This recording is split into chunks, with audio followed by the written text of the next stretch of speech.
വെജിറ്റേറിയനിലേക്ക് switch ചെയ്തോന് എന്തുണ്ടാക്കി കൊടുക്കുന്നോർത്തപ്പോൾ മോനെ മനസ്സിൽ ലഡു പൊട്ടി. അമ്മയോട് വരുമ്പോൾ സോയ ചങ്ക്സ് മേടിച്ചിട്ട് വരാൻ പറ്റും. ഇതുവരാക്കിയിട്ടൊന്നുമില്ല, എന്നാലും ഒന്ന് ശ്രമിച്ചു നോക്കാം. ഉപ്പ് ഇട്ടിട്ട് സോയനൊന്ന് വേവിച്ചെടുക്കുക. 3-4 തവണ പച്ചാളത്തിലിങ്ങ് പീഞ്ഞെടുക്കുക. ഇഷ്ടമുള്ള എല്ലാ മസാലയും ചേർത്ത് പെരക്കി 1 hour റെസ്റ്റ് ചെയ്യാൻ വെക്കുക. അപ്പോൾ നമുക്ക് എന്ത് ചെയ്യാം? TV കാണാം, മൊബൈൽ നോക്കാം. എന്നാൽ നമുക്കൊരു ക്ഷമയുണ്ടാവില്ല. 45 മിനിറ്റ് കഴിഞ്ഞപ്പോൾ ഞാനതങ്ങ് എടുത്ത് ഫ്രൈ ചെയ്തു. അതിൻ്റെ ഇടയിലാണ് അമ്മേൻ്റെ വക ഇൻസ്പെക്ഷൻ. മോൾ അടുക്കളയിലാണല്ലോ വിശ്വാസം, അതല്ലേ എല്ലാം. ഫ്രൈ ചെയ്തെടുത്ത സോയയാണ് നിങ്ങളിപ്പോൾ സ്ക്രീനിൽ കണ്ടുകൊണ്ടിരിക്കുന്നത്.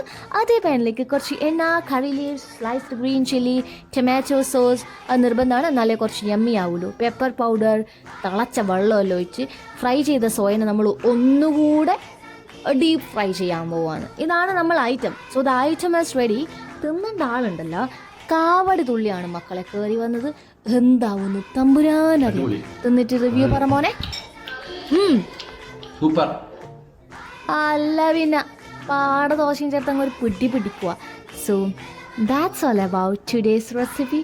Tata bye bye, see U.